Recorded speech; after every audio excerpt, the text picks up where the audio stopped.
90s kids favourite కొబ్బరి మిఠాయిని prepare చేద్దామా? Actually నా చిన్నప్పుడు ఒక సైకిల్ మీద చిన్న బాక్స్‌లో ఈ మిఠాయిని అమ్మేవాళ్ళనమాట.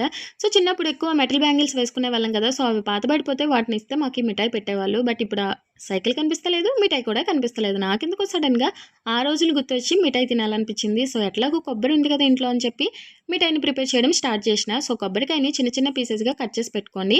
స్టవ్ పైన కడాయి పెట్టేసుకొని, కడాయి హీట్ అయిన తర్వాత కాస్త నెయ్యి వేసుకొని, ఒక కప్పు వరకు కొబ్బరి ముక్కలు యాడ్ చేసేసుకొని, దాంట్లోనికి ఒక కప్పుకి ఒక కప్పు షుగర్ యాడ్ చేసేసుకొని, కాస్త వాటర్ యాడ్ చేసేసుకొని, బాగా షుగర్ కరిగేంత వరకు హీట్ అవ్వనివ్వండి. సో, షుగర్ కరిగి మనకిట్లా పైకి పొంగులా తేలిన తర్వాత, చిన్న బౌల్‌లో వాటర్ తీసేసుకొని, ఈ పంచదార పాకాన్ని మనం వాటర్‌లో వేసుకుంటే, మనకి పంచదార పాకం అనేది ఒక ఉండలా ప్రిపేర్ అవుతది. సో, అప్పుడు మనకి పాకం అనేది రెడీ అయిపోయినట్లే. సో, ఇప్పుడు మనం ఒక ప్లేట్ తీసేసుకొని, కాస్త నెయ్యి అప్లై చేసేసుకొని, మనం ఆల్రెడీ హీట్ చేసి పెట్టుకున్న ఈ పాకాన్నంతటిని మనం ప్లేట్‌లో వేసేసుకొని, చల్లారిన తర్వాత తీసేసుకోవడమే. టేస్టీ టేస్టీ మిఠాయి అయితే రెడీ.